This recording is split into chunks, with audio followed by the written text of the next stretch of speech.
Hello, everybody. This is Seth Choggy, and thank you for registering for the Endless Forms seminar series hosted by the Cambridge University Biological Anthropology Society, an independent student-led society dedicated to human origins research.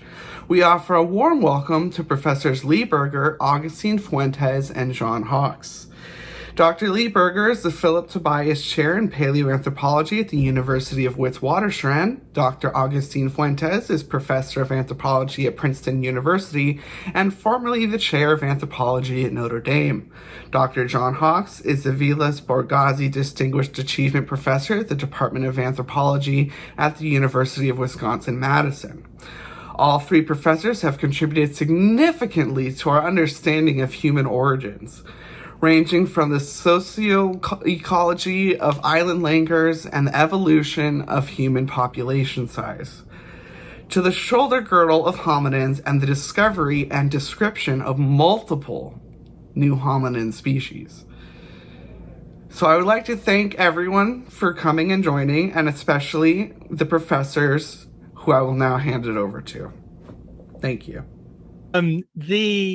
We decided this is an interesting group, and thank you for inviting us to this type of lecture. Some of my favorite types, speaking to the next generation and early career scientists, particularly as they emerge into a field that is perhaps the most exciting moment it's been perhaps in its history. And I don't say that lightly now. We have for the first time the ability to combine the discoveries of fossils, which we are finding at, I think, a unprecedented rate, a rate that for those of us who've been in this field more than about 15 or 20 years would have thought absolutely impossible just 15 years ago, to the addition of discoveries that molecular biology are bringing to that, and including and allowing us to dig deeper into the past.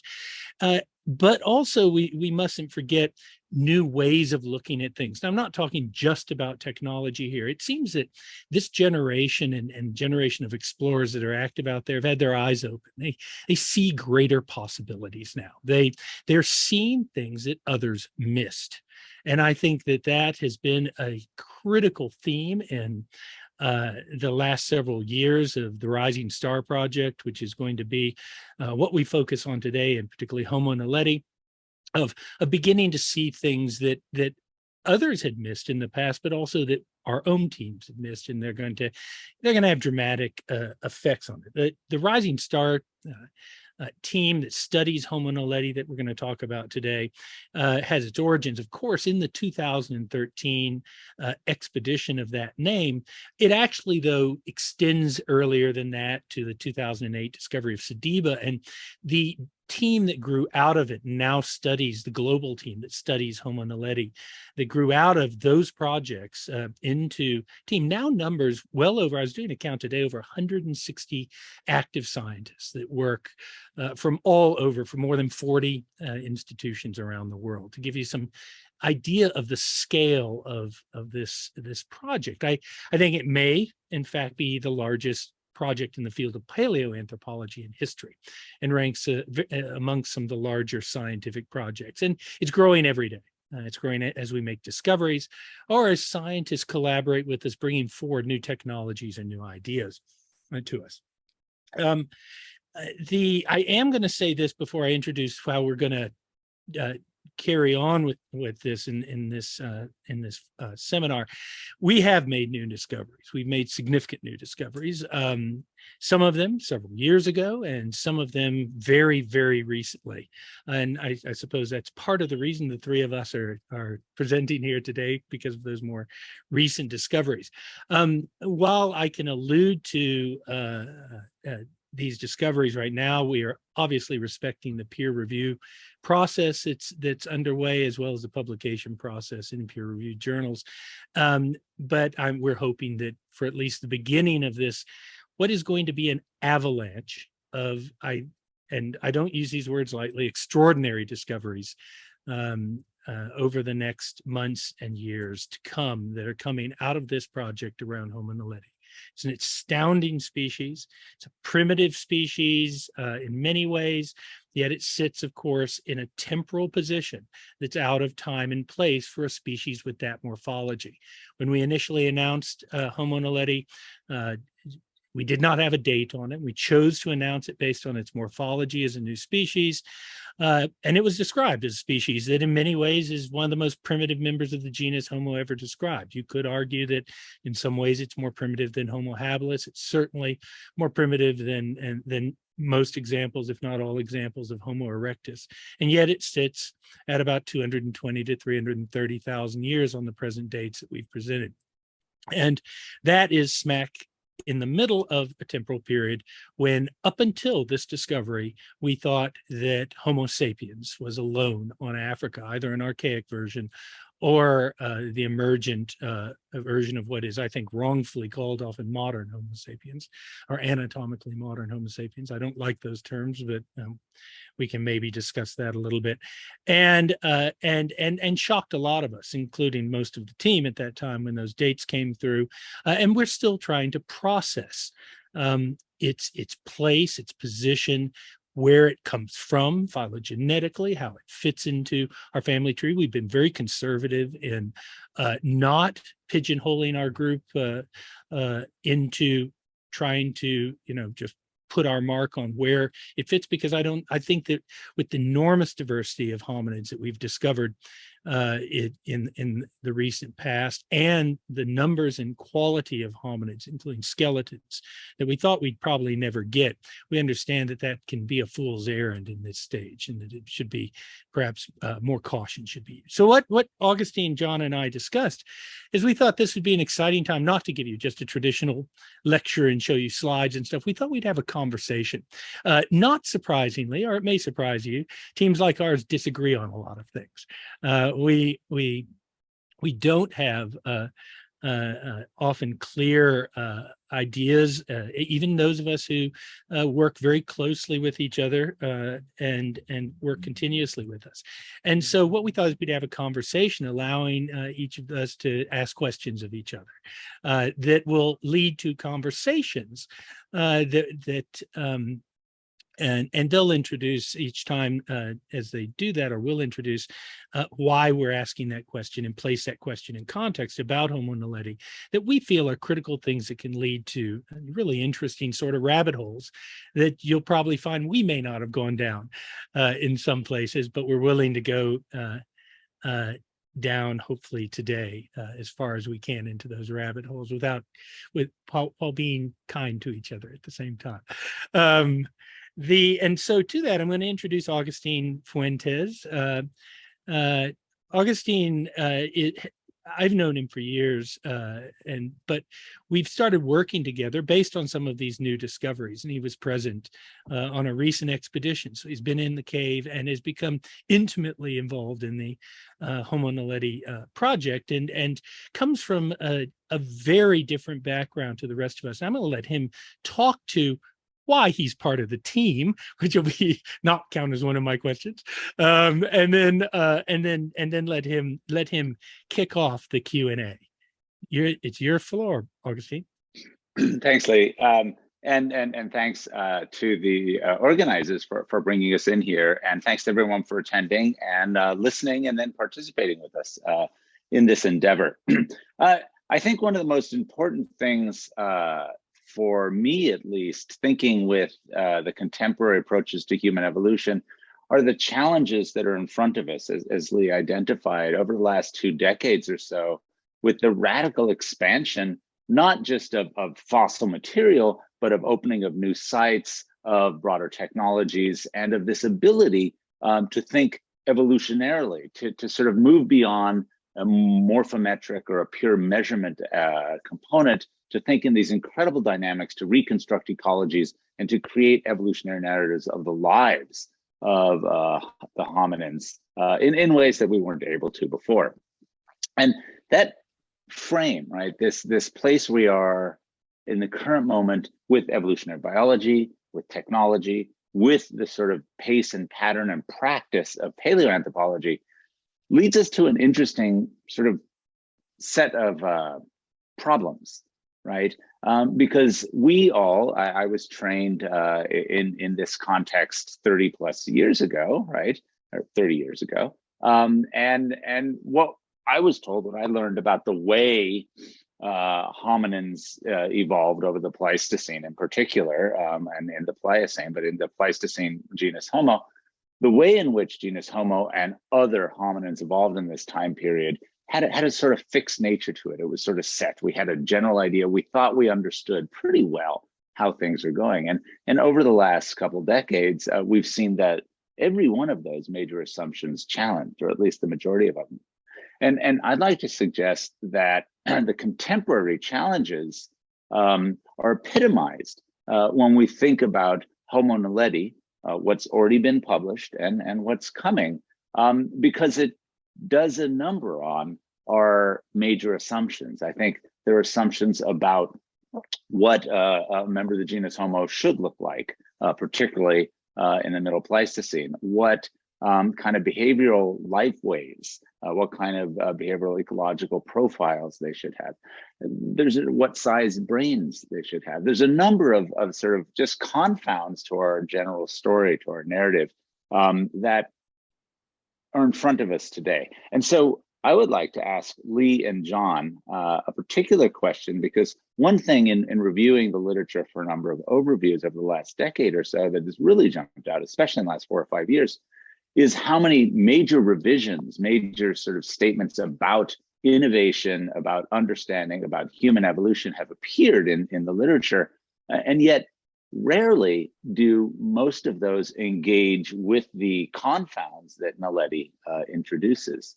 Usually Homo Naledi is sort of mentioned, but not centered as part of the sort of robust data set that occurs, particularly for the Middle Pleistocene. And so my question to Lee and John here is, A, why is that? Why is Naledi not more part of this discussion from their own perspectives? And B, how should we be thinking about Naledi in relation? And they've written, co-authored some, along with many colleagues, a few pieces that make an argument for why Naledi might be more central to hominin evolution, and might tell us some things about human evolution that we'll get to later. So Lee and John, why is it Naledi front and center in some of these narratives? And I guess B, why should it be?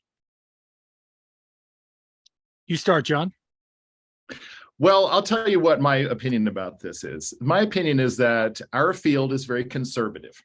And we're not conservative because we're committed to ideas from the past. We're conservative because we're lazy.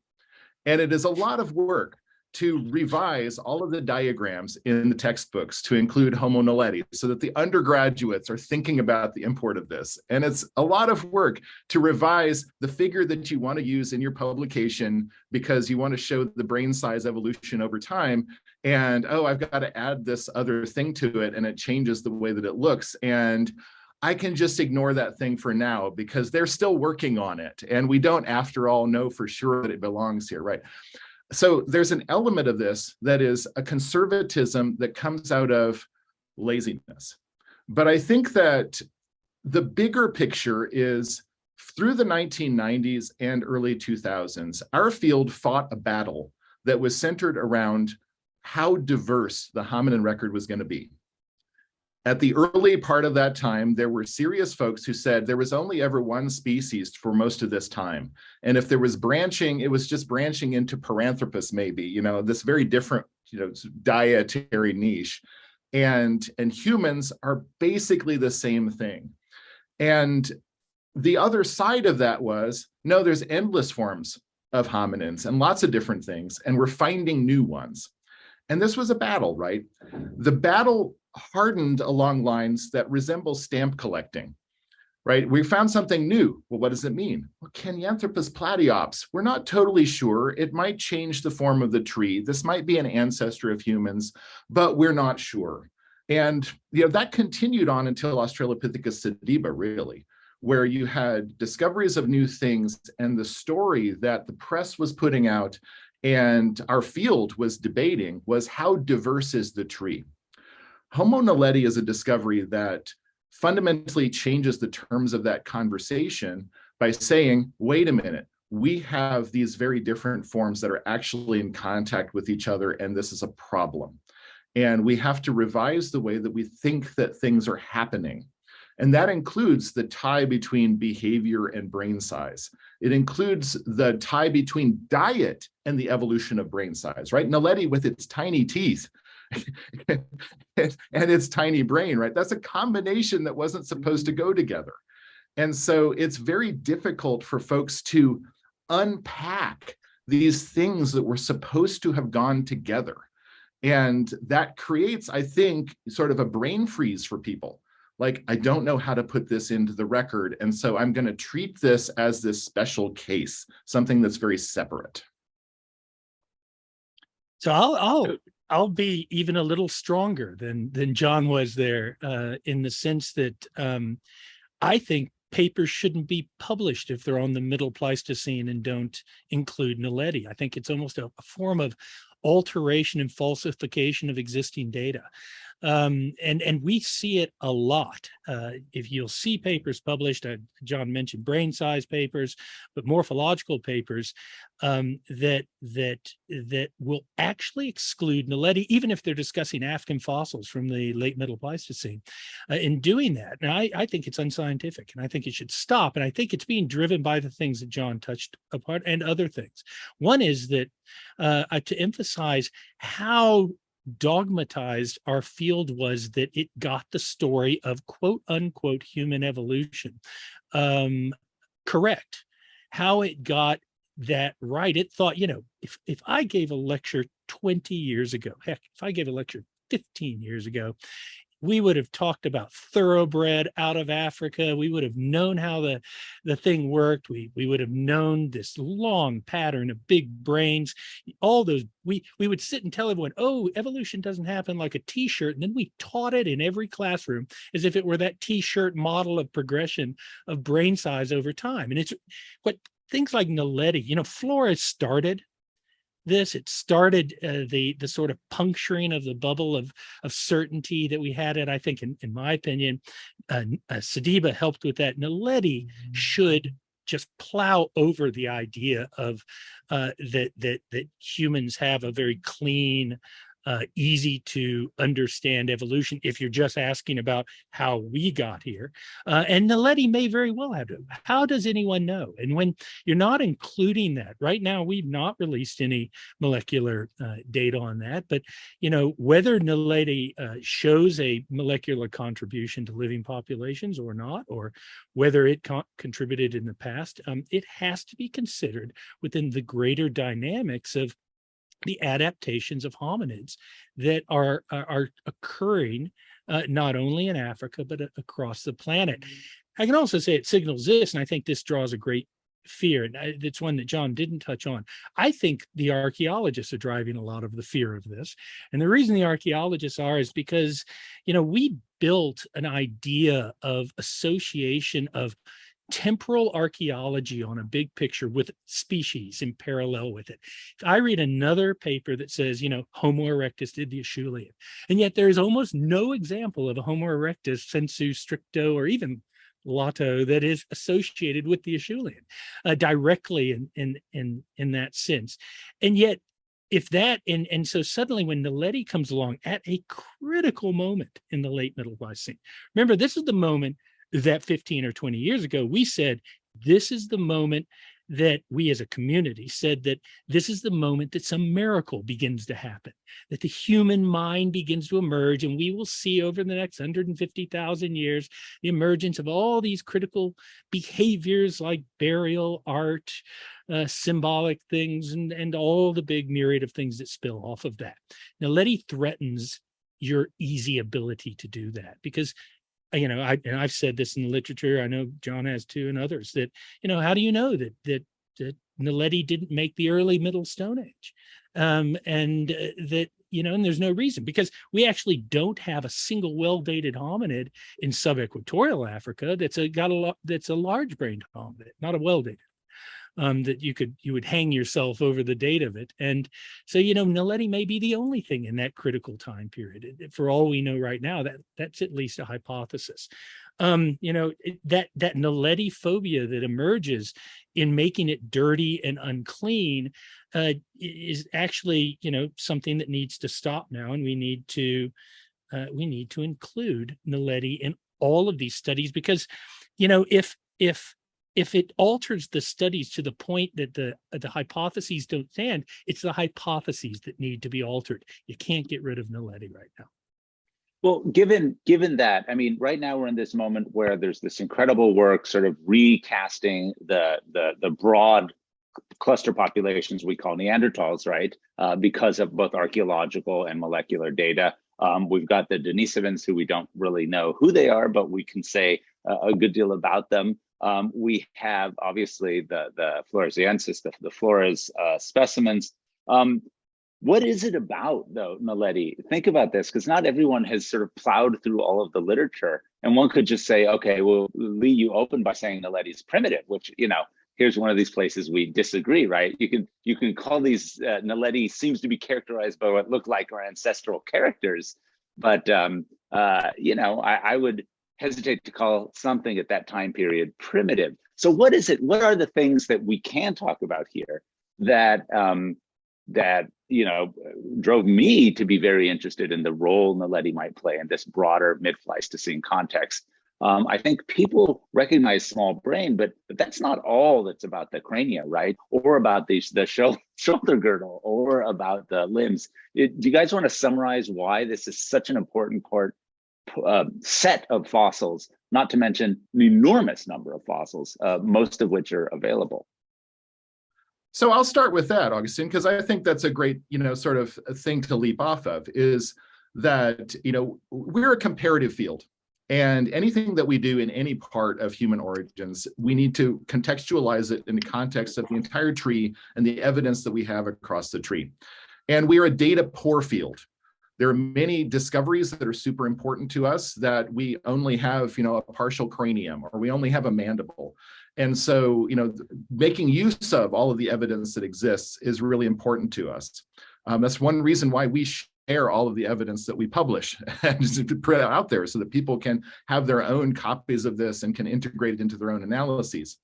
Homo naledi is a fossil sample that at the moment we have, by my count, a minimum number of at least 25 individuals from published 4 contexts within the Rising Star Cave system, and that represents the entire skeleton in many individuals. We know more about the postcranial anatomy of Homo naledi than we know about Homo erectus. We know almost as much in terms of sample size about the dentition of Homo naledi as we know about Homo erectus, right? This is a massive sample, and it's one that gives us a tremendous amount of information that is not available in other fossil samples. And so that's a super important element of this, that here's a big, big thing. I do not think that Homo naledi is unique. Homo naledi is a fossil sample that we discovered 8 years ago, and that has, tremendously interesting things about it. But I think that there are probably many equivalent discoveries waiting for us. And so I don't want to leave the impression that this is a uniquely interesting thing that we're never going to find a parallel of. It's a thing that provides us an enormous amount of evidence that has to be integrated into what we do. That being said, it recombines features that we've seen in other parts of human origins in the tree in a way that we haven't seen before. And that gives us a way of testing hypotheses about the mechanisms by which these are connected in evolutionary time. The other thing that's really interesting and important about Naledi is that we find it in a setting that, regardless of what you think about, about levels of evidence that you want for demonstrating ancient behavior, is undeniably a cultural setting. This is incredibly rare for us to find any skeletal evidence of hominins that are in a setting that is unquestionably cultural, that implies that their behavior was structured in a way that we can recognize by studying the context that they're in. And so that's a big, big piece of this, that we've got this unique little place that is giving us a lot of evidence that's multidimensional. And that's a really important element of this. And I think, to also more directly answer your question, Augustine, there are really some odd features that need to be pointed to in Homo naledi. I used the word primitive at the time, I think, when we announced it, and that was because that was generally the cry of what most people saw. Because if you looked at the head from 10 feet away, it was as small as a Homo habilis. It was developing a flattened face. But it had superorbital tori like a little Homo erectus, and but the brain shape and certainly the back of the cranium and other aspects of it, are almost uniquely shared with humans, Homo sapiens, and not with a single extinct form of hominid, including archaic Homo sapiens. I mean, that there are things like that. The teeth you've mentioned, they are very small, which was viewed as a critical point, would have indicated all kinds of things like fire and meat eating and all those things until it was discovered in Homo naledi, and then it didn't mean that anymore. And but their morphology is not like that of a modern human or Homo sapiens in any way. It has, in fact, what you would consider a more ancient sort of tooth patterning, and then a lot of unique features. The shoulders are I remember when David Green was first studying them, he said they're about as close to a given as I've ever seen in a hominid sample. But then as you extend out the limbs, both from the pelvis, below the pelvis downward towards the feet and towards the hands, it becomes more and more human-like, with some strange exceptions, like being almost superhuman in its thumb length, well, at least being in very high percentages of variability in its thumb length relative to its other hands, and having very curved phalanges. Its vertebral column shares features with Neanderthals, interestingly, but very tiny. It does seem to have a conical shaped thorax, though, and its pelvis looks like more similar to an Australopithecine, and that's mirrored in its proximal femur neck lengths and things like that. But then it gets more human-like as it passes down to a relatively very human foot. And so it is a weird combination. I think it is and I don't disagree. I don't agree that it wouldn't have been cataloged as primitive in its overall bowel plan by most scientists. But again, just to touch on what John said, because our entire science was based on scraps. And I mean, really, I think at the time that Naledi was discovered, how many partial skeletons, and we are ridiculous in our use of that. That's like any part of the body associated with any part of the head of an individual that we have. There probably were a dozen of them in the entire African record, if we're lucky.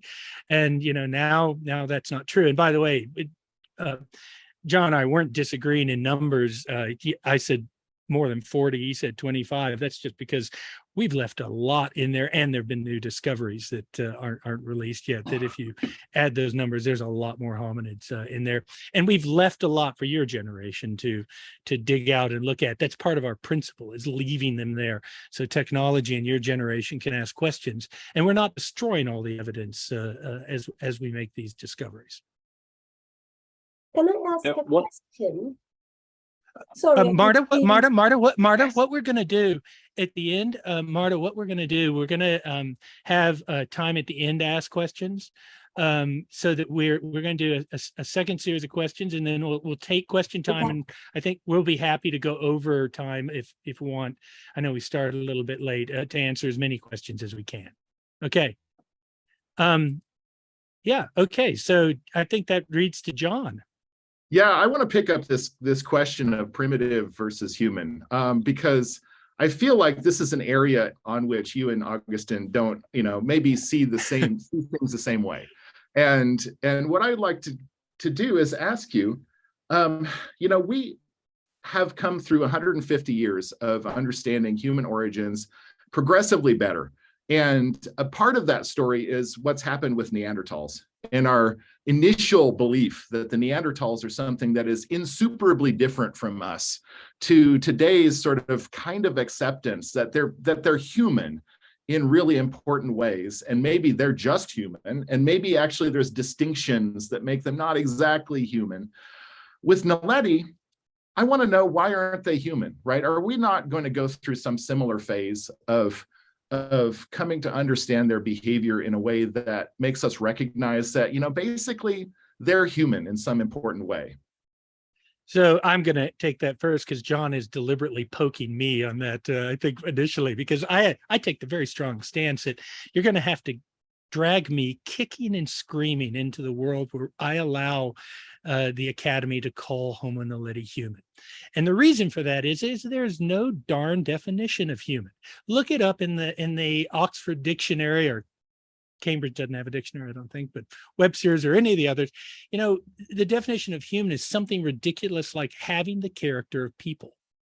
Or a person, or, what is that? That's circular. And it shows the arrogance to which we have dealt with the idea of, we know what's human and we know what's not. Look at the way we talk about human evolution as if it were some purpose-built thing to make us exist, as opposed to being interesting and dynamic at any time in the past.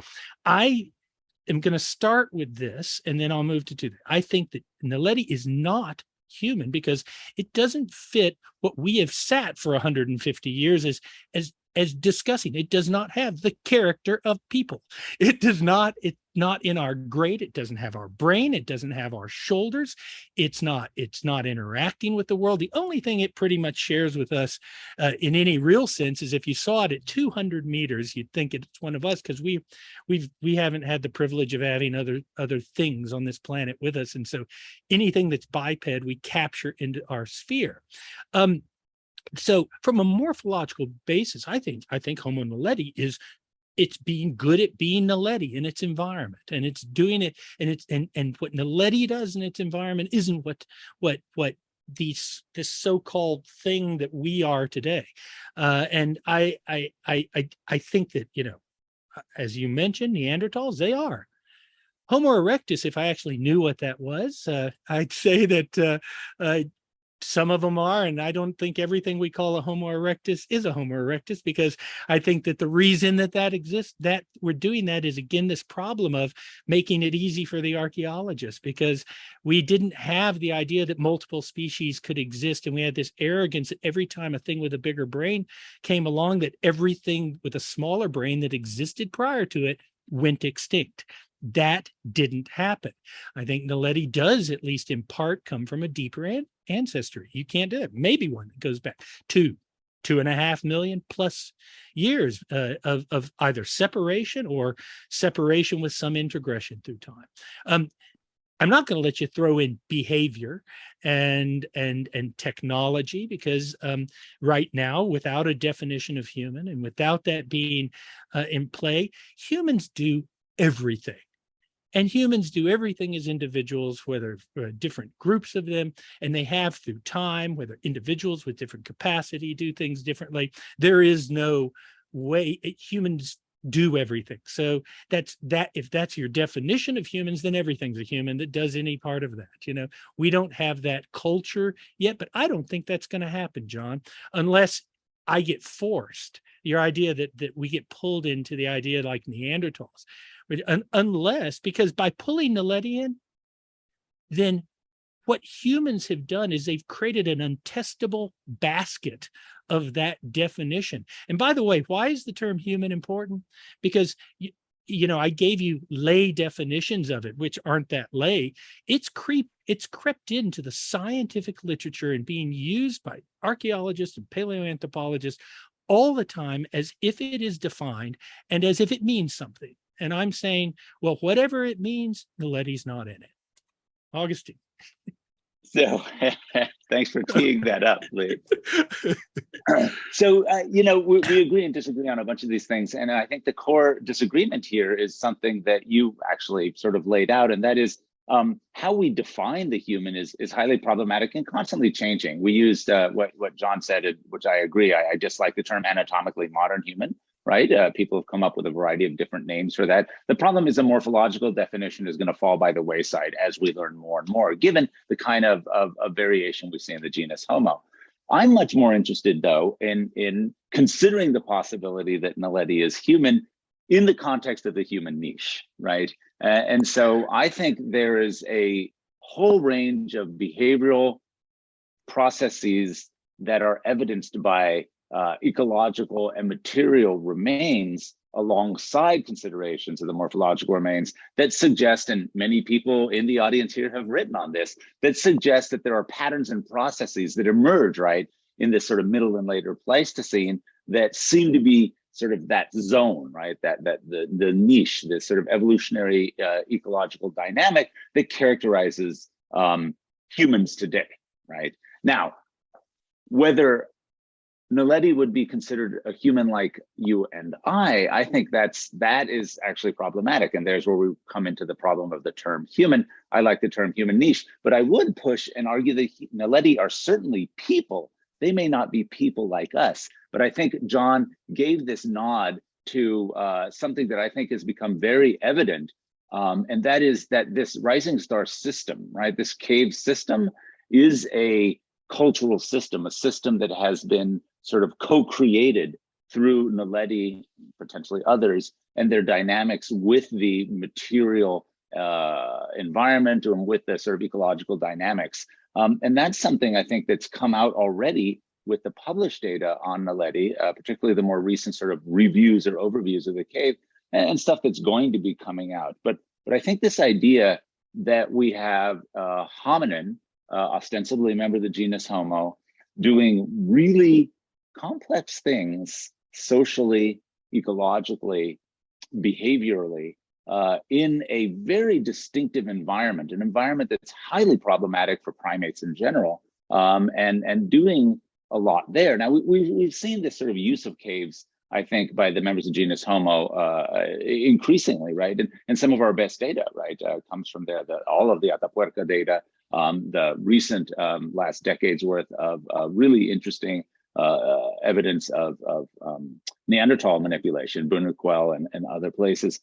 The bottom line here that I would say is that I think there is a niche that is occupied by multiple members of the genus Homo in this middle and terminal Pleistocene, that is a zone of evolutionary adaptation and experimentation that Naledi fits snugly into. I think Naledi fits in that space. And we've had this debate before, but I think what's really important and what's new here, right, is this argument that we need to, as John and as many others have said, we need to move away from some anatomical boundary that becomes crossed, whether that's brain size or particular other features of morphology that make sort of the human success story that we are today. And I think more in this sort of evolutionary dynamic that has multiple populations, potentially multiple species, multiple subspecies, who knows, all sort of working within this frame, of which, right, we're the only one left. But as you nodded to the really increasingly important molecular data, we know that in an evolutionary sense, we are not alone, right, even in our own bodies. So I'm not gonna let morphology go. I'm not going to let it go that easily with you. When you've got skeletons, and we're beginning to build that in many of these species, we can see what their whole bioplan was. We can see what their adaptive niche was. And I'm not going to let 150 years of exploration of the association of biology and morphology to behavior and environment just be thrown out the window, because I think the real danger of talking about a human niche is it's insulting to Naledi. It's acting as if whatever it does uniquely and whatever it has built in its survival is somehow mimicking this infinite toolkit or this universal behaviors. And so I don't like it, but we don't have to agree on that. I just want to jump in and say I kind of feel like there is a middle ground that you're dancing around, right? We have, for maybe as long as I've been in the field, you hear people talking about Australopithecus as a bipedal ape. And there is a magic to that metaphor, right? Because it frames your mind in a different way when you start thinking about something as an ape, as opposed to something like a human. But that is also a dangerous and not very helpful metaphor to understand what behavior actually was. And I think there is room to explore the idea that, maybe today's people are in some ways in a Naledi niche. Or maybe there are other things, right? Other ways of living that our ancestors and relatives have had that are that are as different from each other as we are from chimpanzees, or as chimpanzees are from gorillas, or as, right? So, I don't want to constrain the way that we think about or imagine the past, right? Because I think we're discovering these things, and there's so much more to discover.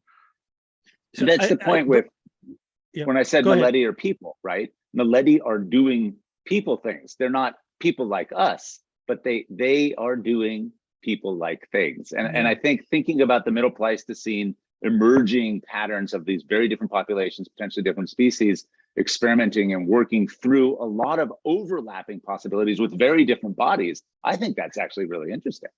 Yeah, Augustine, before I ask my question, I'll just conclude with the problem with using people is that it's probably, if you look the definition up, I haven't, it's probably having the characteristic of humans is probably the definition of it. Maybe we should just throw human and people out of the scientific literature and not use it in our discourses like this as we gather more evidence. So I have the final one, and then we'll open for questions, and it's not going to be a long one. It's a pretty easy one. One of the most exciting things for me these journeys of discovery, as I've been very privileged to be involved in now multiple discoveries of hominids and other things, and there's new ones that haven't been announced yet that we're working on, that is the joy that the open access experience has brought to me personally, the idea of opening science up. And I came from a very non-traditional background, and since that I didn't go to a tier 1 school, and it was very unusual to be on the inside if you weren't either, sort of genetically linked to a professor who'd been through those more elite schools. I came out of a different area, and when I entered this field, I was horrified to see the lack of transparency, the lack of data being published, the inability to test anything. You literally couldn't test what someone published, and still can't sometimes in some cases, because it was almost as if it were a belief system, and it horrified me. But it took me till my first major discovery, Sediba, to actually implement on a large scale the idea that our field's got to operate like other fields of science, and its data has to be accessible, or it's not a science. And I've taken a very strong stance on that. I know it's a little bit radicalized, and took the sort of knocks for those in the early days, surprisingly. But John, you've been on that journey. One of the reasons that you and I started working together, many people may not know this, is because, I kind of sought you out for that reason, as to be in developing more strategic ideas around this prior to the discovery of Naledi, on how we might handle the next discovery better than we did Sediba and the open access. And then Augustine, you've been parallel to that, and then now engaged in our project deeply. I want to know the benefits beyond those that are kind of obvious of open access, and some of the things that maybe aren't so positive in the way that we operate that right now. John first, maybe? Yeah. So, I think a lot of people know that I started in paleoanthropology and transitioned largely into genetics, and it was precisely around this. In the 1990s, and many of you were there, it was very difficult to formulate new projects for a PhD in paleoanthropology and work around the limitations on data that you could access. There were many collections in many places in the world where I was welcomed, where it was wonderful. To the curators and the other scientists in different countries were just amazing, and you could work on things, and as a professional, right? But it was accessible for professionals.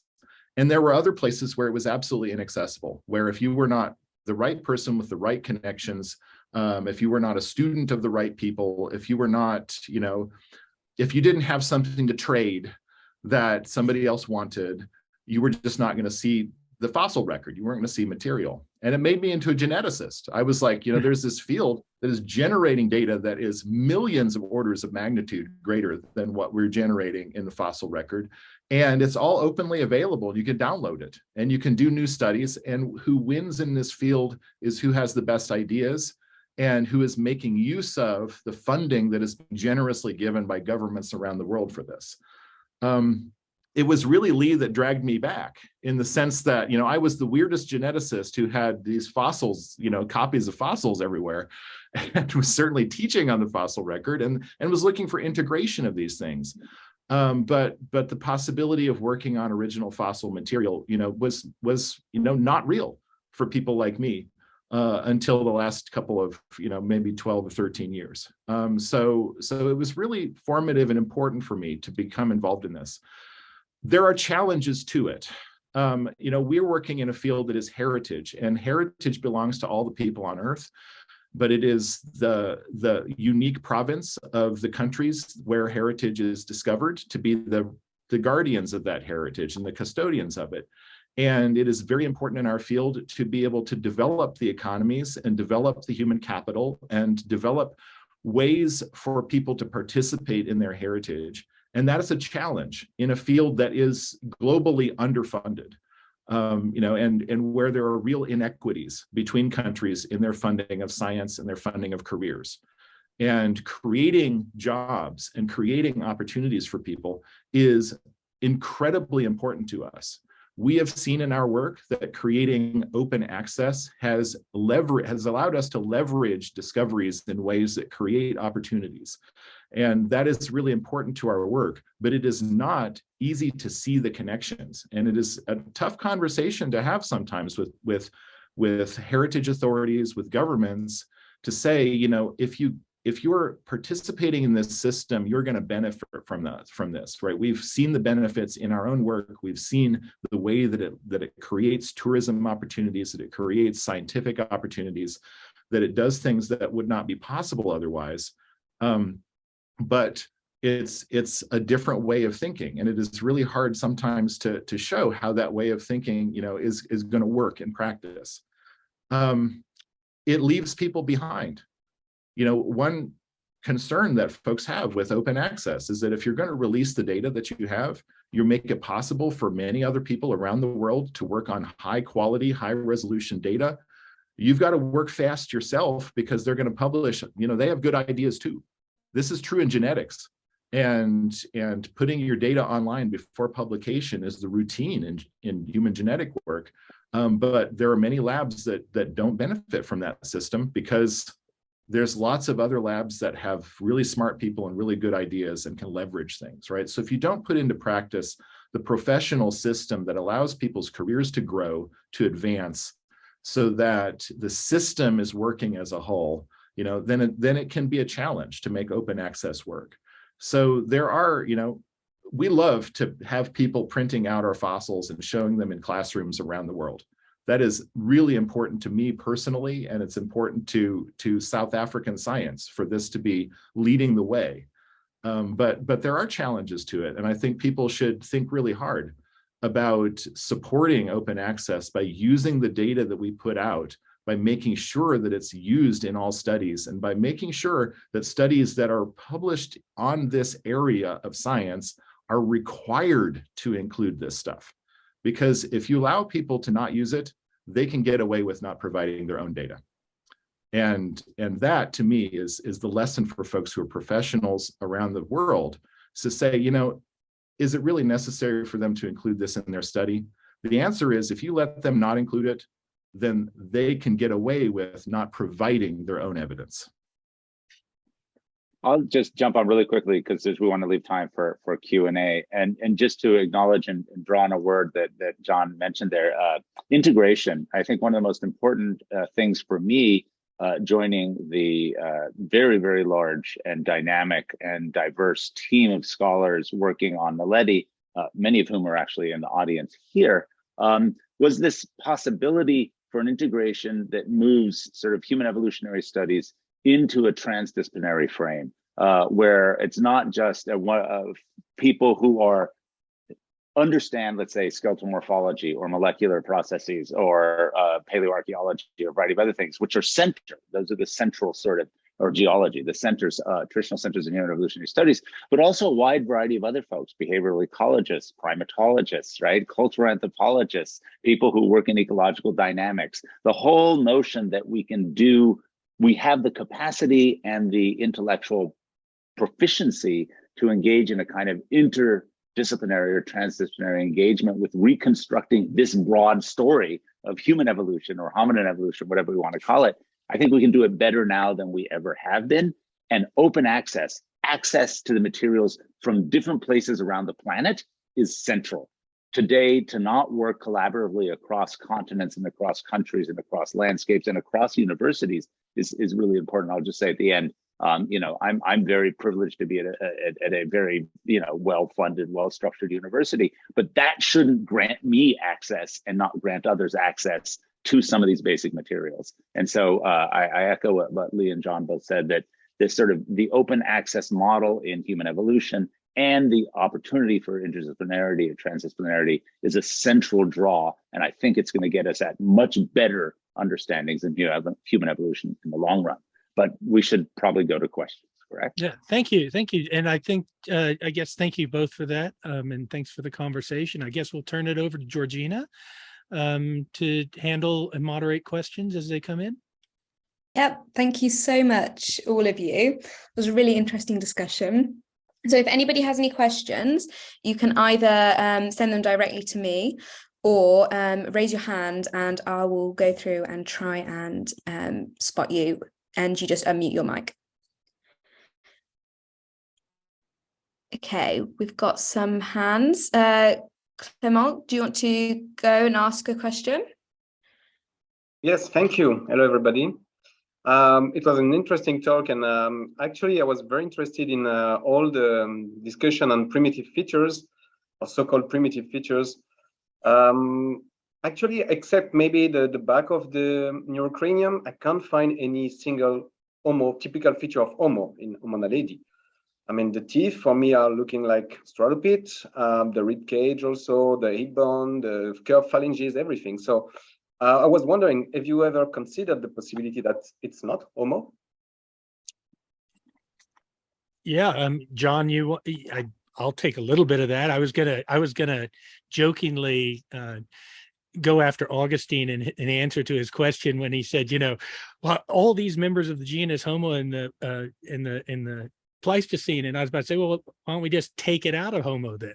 It's like, then how does that fit into that comment of the human niche? But the answer is yes. And I'll tell you this, this isn't inside baseball, I guess, if that's a term that people understand around the world. We've drafted papers that argue that, and then considered submitting them at times that discuss that. Genera have kind of the same problem of definition as the word term human does. There's almost not one. I mean, there is and there isn't. It depends on people argue about it. And so, there is a point where you say, does it really matter? It might matter in something like Naledi, depending on what its root is and where. And the beauty of Naledi is I think we will have all those answers at some point in the not distant future. We really will know a great deal about those, and with real answers, not just hypotheses that are loose based on what we think, but on molecular data and other things like that. So yes, the short answer is yes, we have considered that many times, including during the initial description. John, you jump in on that, I'm sure. Yeah, we debated this, and what it came down to was that Naledi exhibited clear similarities with humans in 3 areas that had historically been considered as fundamental to the definition of the genus, right? Those 3 areas were locomotion in terms of the way it moved, the manipulation, the way that it could handle and use its hands to manipulate its environments, and dentition, right? And that's the size and function of its teeth. Within each of those areas, there are elements that it's similar to earlier hominins. And so each of those created a debate for us, right? Is this Homo-like or not? Now, unfortunately, there are many earlier species of Homo where you don't have the relevant evidence. So we can't compare the wrist of Naledi to the wrist of Erectus, for example. The wrist of Naledi is derived compared to the wrist of Floresiensis, right? And so accepting Floresiensis within Homo sort of gave us, right, a real hesitation of putting Naledi outside of it. But as we thought about it, we came down to, what? People have historically thought of Homo in this way. If we accept that definition, then Naledi belongs in our genus. And that defines the genus in the sense that If Naledi is within the genus, then the genus is the common sort of the branch that includes as a deepest node today's humans and Naledi. We might make further discoveries that cause us to replace that, to put it in another place. But at the moment, that's where we landed. Thanks. So Sean, did you want to ask your question? You're muted, John. Can I make a comment or two relating to what we just talked about instead of asking a question? If you look at the endocast and you look at the frontal lobes, I can list 3 ways in which it doesn't just look Homo, it looks modern human. And then we were talking about brain size. We really have to separate when we say brain size.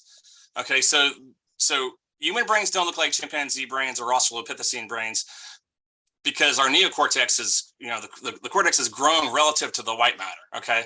And that doesn't happen when our brains get big. That happens when we're in the womb and we have brains the size of chimpanzees or smaller. Okay, so our brains sort of look like chimps at the beginning, during early gestation, and then they change while we're still in the womb, right? And Naledi looks like that. So Lee asked me when we were doing the work, "Are you saying this looks almost human?" And I said, "I didn't say anything about almost."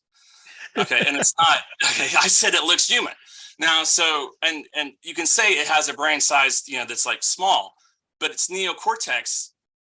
I mean, it gets that morphology by having a larger neocortex relative to its size than a chimp's. So its neocortex is larger than a chimp's, even if it's the same chimp size. And the other thing to remember is, so when we think of, like our human brains and we all do logic and everything, well, I mean, I do logic, okay, but I'm a geek. How many people do logic every day? Okay, yes, we can do logic, but so much of what makes us human is affective rather than higher cognitive, or maybe higher affective, right? It's like where affect and like cognition sort of meet. And that's why, the great apes, even though they have brain sizes that are very similar, are quite different, because let's say the orbitofrontal cortex is different, even though their brain sizes are the same. Okay, well, and the Naledi's orbitofrontal cortex is going to be different because of obviously of those changes that tie into Broca's language area. Okay, so when you look at the neurobiology of meaning and morality, so much of that is affective, and maybe it's higher affective and not like deeply, like in the deep part of the brain. But a lot of what makes us human, Naledi very well could have been capable of. I mean, I don't like, from my point of view as a neuroscientist, morphology does not stand in our way. As a matter of fact, morphology is on our side. When you consider, it isn't, how many things you consider meaningful, but what it is that you consider. I mean, chimpanzees versus bonobos versus gorillas versus orangutans find different things meaningful, right? And I mean, if you look at morality is a whole bunch of affect with a little bit of cognition sprinkled over the top. Meaning is a little bit of cognition that then kicks in a whole bunch of affect. Okay, so I mean, just going from affects, like the Naledi very well could be there. It's overall brain size. I won't say brain size because that's driving me crazy. Everyone says, "Oh yeah, brain size." No, okay, yeah, its white matter volume does not compare to mine. Okay, no shocker. But it just from as a neuroscientist, from an aspect of affect and morphology, there's nothing standing in Naledi's way. Anyway, that's my John, your definition of morality just caused like 50% of the world's philosophers to flip over and pass out. But that's okay though, because I sort of agree. There's something really good there. Okay, Dylan, did you want to ask your question?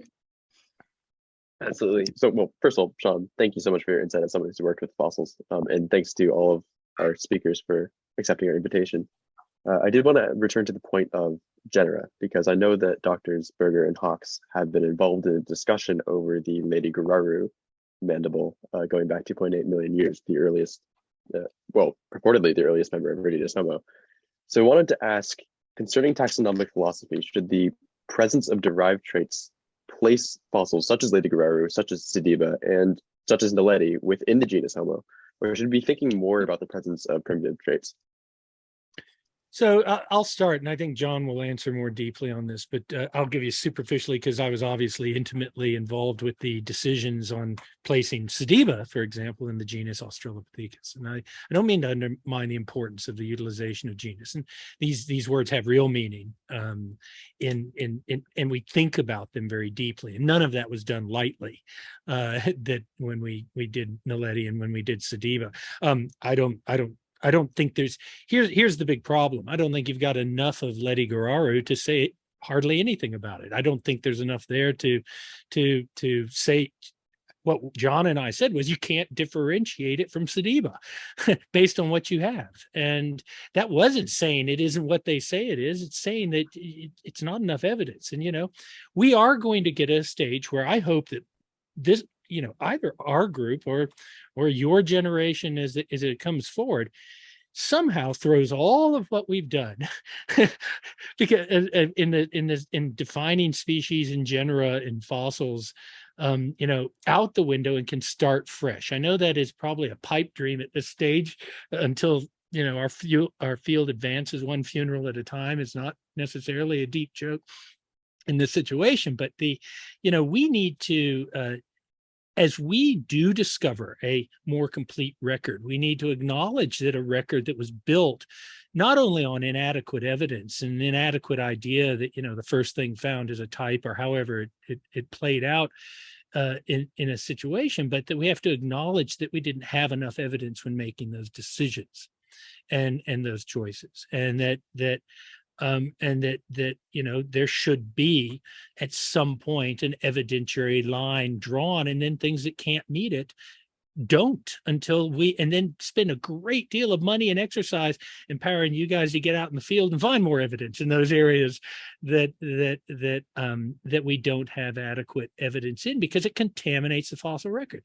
The idea, have any of you ever done this exercise in your courses? And it's well worth doing. If not allowing the fossil record to be built by the coincidence of when the fossil was found and how it then if we hear again how this fossil rewrites the history of human evolution as a new one comes along. They've said that since the Tongchow, and it's and we need to consider that very carefully as we suddenly, when John, Augustine, and I, and others in this audience entered this field, we thought there was never going to be more fossils, that it was an ever declining area, and that we were going to work on scraps. And I am not kidding, as I've said and joking in many lectures I give.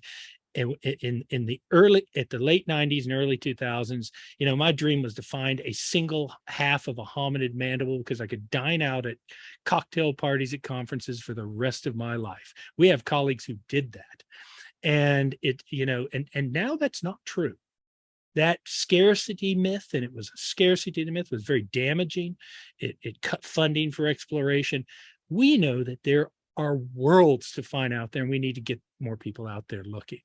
And that's part of the problem. So I kind of rambled off on a different track there, but John? I'm privileged in my life at the moment that I've spent more time actually trying to find fossils by walking around in places where fossils are than I've spent thinking about what a genus is. And I think more people should take the opportunity to do this. I feel that, when we talk about a genus, that words have meaning, and meanings are important, and I don't want to minimize this, but we today are talking about 2 species of gorillas living in the world today, and each of them with 2 subspecies. We're talking about 2 species of Pan, with one of them having 4 deep subspecies within it. We today recognize 3 species of orangutans living in the world, and 2 or 3 fossil species of orangutans within the genus Pongo. We know something about species diversity and genus diversity in primates. Much conversation about what genus things should be in the fossil record of hominins occurs without any consideration of any of this, right? If we're biologists, we should be using our knowledge of nature to inform the way that we use these words. And I don't know exactly, right, where I would fall on this, But if you said to me, John, wouldn't it be reasonable to do what Morris Goodman said and to put all of these into Homo? I would say, you know, it would save us a lot of this mindless conversation about what a genus is.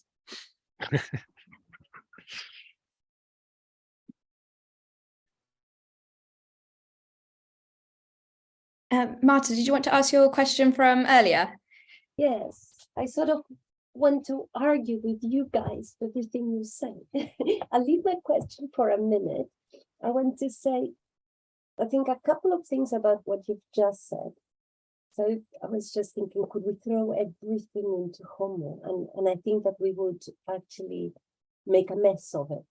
We will lose one of our mechanisms of telling or trying to understand what the different creatures are doing. I was also thinking of what you were saying, Lee, and saying that all these narratives were built without the appropriate data. And it's true. But on the other hand, we need the narratives. When the narratives are the hypotheses. So people have to produce them, and then you have half a finger and then say, well, I think my half finger resolves everything. But perhaps not believe them, no? So that is the key bit. You know, you come up with these ideas and these narratives, and then people get completely stuck and they defend them as if they were the true meaning of life. And that's the surprising bit. One last comment, and then I'll ask you my question. And the last comment is about at the beginning, when you were talking about why Naledi has not become part of the conversation on the Middle Pleistocene. And you know, I live in the Middle Pleistocene. It's my spot. And it's surprising. It's quite incredible. And I think that partly, and I even watch now the conversations about, you know, braided streams and everybody mixing and so on. But they don't really mean Naledi, right? So it's like everybody else. It's all of Africa blending, unless you're not like a human. And so we are in a conceptual mess about it. And there is a serious, I think that when you come to people, there's the idea that evolution has progressed and has directionally led to us is still entrenched. And it's very, very difficult to get rid of it. So somehow, by the time, even if you have the Naledis, Floresienses, they're on the side, it doesn't matter, right? We can talk about the story of people as if those with whom they share the spaces cannot be part of that story because they don't fit. So I think it's a huge issue. I mean, we have talked briefly about this before. It's a huge issue about our understanding of body size, behavior, ecology, adaptation in the last million that is completely sidelined. So bring on the fossils. I'm going to ask my question finally, because I remember John showing me. I mean, tell us something, or tell the students here something about diversity or lack thereof in Naledi. Because I think it's one of the most striking aspects of this super represented taxon. Okay, John, well, I'll pick up that question. When we look at the teeth of Naledi from all of the contexts where we found Naledi and have described them, they have relatively low variation in tooth sizes and tooth morphology across these across now, you know, more than a dozen individuals where you can compare the same tooth in many individuals. And it's low variation. It's lower than we find in any other species of hominins that I can think of. We don't really have a comparable sample for most hominids, you know, that many individuals from one site, but our variation is lower than Cima de los Huesos, where we do have that many individuals. It's lower than Crapina. So it has, you know, low dental size variation. Morphologically, in the postcranial skeleton, the things that we find that are unusual, that we noticed as being, this is unusual in this Naledi metacarpal, are shared by other Naledi metacarpals, you know. So to the extent that we can compare, This is a low variability sample morphologically. There is variation. There's variation in cranial size. There's variation in features that I would think in adults that are related to skeletal sex. It's kind of a normal population in that sense, right? So the extent to which the sample is telling us something about morphology, it's telling us that the variability is kind of low. In other contexts, people have asked, does this mean that they were inbred? And when we see Neanderthal samples, sometimes the ones that exhibit strange skeletal sort of non-metric features, that have deflected sutures, that have things where you look at it and you're like, there's some sort of disordered development that's happening. And we think that this may actually be inbreeding. And we have genetics, so we know that there's low genetic variation. They're exhibiting variability of a kind that we don't see in the Naledi sample. So, to that extent, it's not like we can look at variability and say, oh, yes, this means that they were genetically uniform. I think actually the opposite. I think that they're basically human-like in their genetic variation would be my prediction. So I'd just like to add one just ending note to that, is that I think it's also important to remember we don't know if this is a population in the sense of a group of individuals that were directly related to each other in the same space in the same time. Based on that low variability, we sort of assumed it when we started working on them. And it was a heavy assumption, and John will attest to that, and other members of the team as we that are here that would attest to that, as we sort of kind of built that as a narrative, Marta, within our discourse. I'll say this. I suspect that we are going to have to be very careful about all of these situations and all of these individuals coming into that cave over a relatively short period of time. I think at some stage we may have to revise that. I'm not giving away anything when I say that. That is actually something but I suspect that we are going to have to be explaining that low variability that John described. And I think, Mark, you're touching, I think he's being unduly conservative. It's remarkably low variability for a group of fossils. Like that. You didn't mention Dmanisi, which as well, but that I think we should be prepared in our conversation not to just buy into that internal narrative that because they all look alike, they all came in there at the same time. And I think that may speak possibly at some point in the future to this wide-held assumption in paleoanthropology that these species have to change dramatically if they exist for long periods of time. And I would suggest that we should. That's one of the beauties of something like the Naledi. It just makes us question all of these things deeply, these held beliefs. And I think, and the lovely thing is, because it is relatively close to us in time, most of these we will be able to test in a relatively sound way. Augustine, you want to add to that?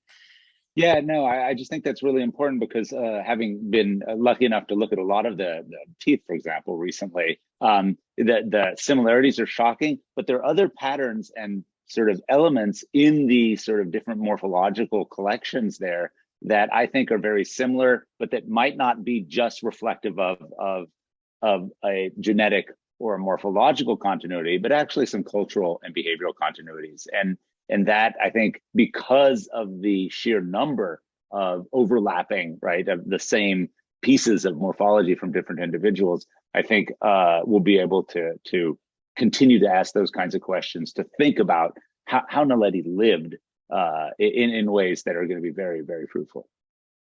So Georgina, I think maybe we can do two more questions and then have sort of closing statements from that if we did. I just want to say that, just reflecting, I think that you're hearing all of us allude that we really have some very interesting discoveries that are going to give us deep insight into behavior, into technology, into other areas. I'm sure that's the worst kept secret on the planet. And some of them are very, very exciting and will give us very deep. I mean, John's already used the word culture, which you'll notice that we've never spoken out loud before, or in any of our writing about Naledi, and it is coming. So a lot of this will be testable evidence in the future that you'll all have access to. Okay, so Rob, did you want to ask your question? You might want to unmute. I think you're muted.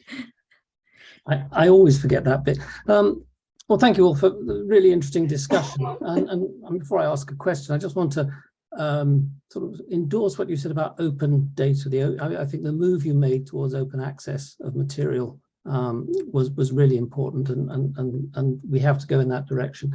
I want to go back to the discussion you had at the very beginning about, the history and sense the tension between multiple species in hominin evolution and a more sort of unilinear pattern. As you know, you probably know, I'm very much, let 1,000 species bloom is my philosophy. But I thought in your discussion, having said that, you kind of wanted to bring Naledi back into the middle of the story and put it close to the true line.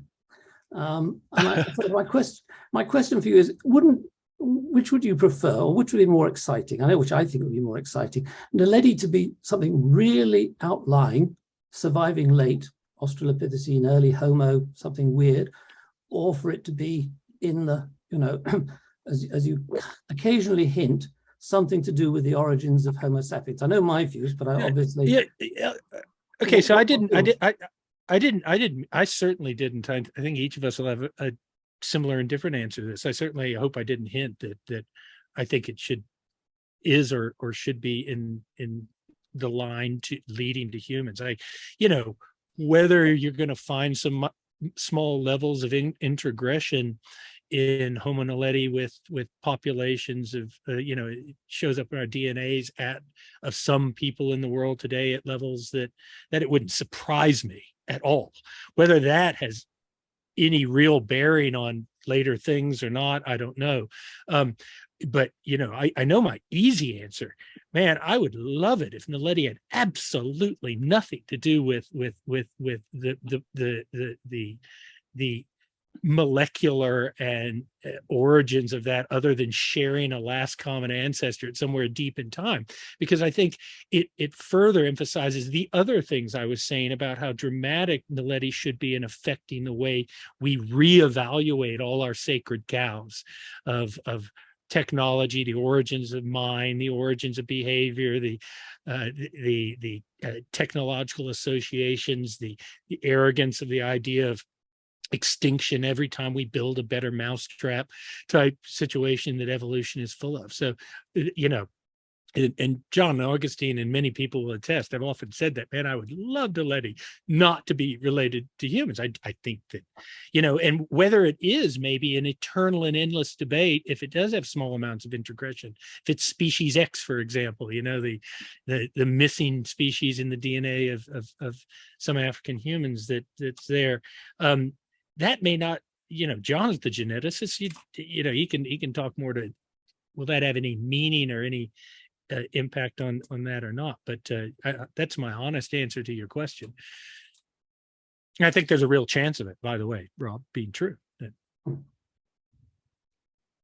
John, I'm sure you. Yeah, I don't have any. In what way do we want to reframe so that Naledi is near the center of the story? Our story does have a center, and that story is Africa. The center is Africa. And we have a shockingly low knowledge of the diversity of African hominins in this really key time period. And whatever the story of our own species is, in terms of its time depth, in terms of its early diversity, in terms of the interactions that were necessary to generate the diversity that we see worldwide today, whatever that story is, it's a story that we used to think happened on the landscape where we just found Naledi. So in that sense, it is in the center of the story, but we didn't put it there. we were looking for what you hoped that we might find there. And we found something else. If anything, Naledi might be elbowing or nudging these other folks off what we thought was a center stage and recreating how we described it. It was possible to approach this with Homo floresiensis and say, oh yeah, well, we know that that's not the center of the story. It's hard to say that with anything that we find in Africa in this time period, right? Our story has to accommodate the diversity that's there. And that doesn't mean that the diversity is core within, it's a pearl inside of human genetics, right? I wouldn't think that at all. I wonder whether there are connections, or whether, notwithstanding whether we might be part Naledi, whether Naledi is in some large part us. And those are not the same question. But that's a scientific question, right? That's something that we just don't have data about right now that is interesting. I think the important thing about this is reframing the way we tell the story, is decentering ourselves and thinking of us as an element of past landscapes that we have imperfect evidence about. And the consequences of finding discoveries like this for enabling us to look at ourselves from a more objective point of view. Thank you for that, Rob. Thank you. Thank you. Thank you. I think That's that's been the whole history of humankind, though, right? I mean, the whole history of science has been like, the more we decenter ourselves, the more we come closer to the truth. I think we're not the center of the universe. So thank you for all the questions. I don't think we've got any more questions come in. And oh, good. We just, it's thank you for staying for longer for the Q&A. It's been really great to hear you all discuss and hear everyone bounce off each other. And we'd absolutely love to have you back on, when new data is published. It hopefully won't be very long.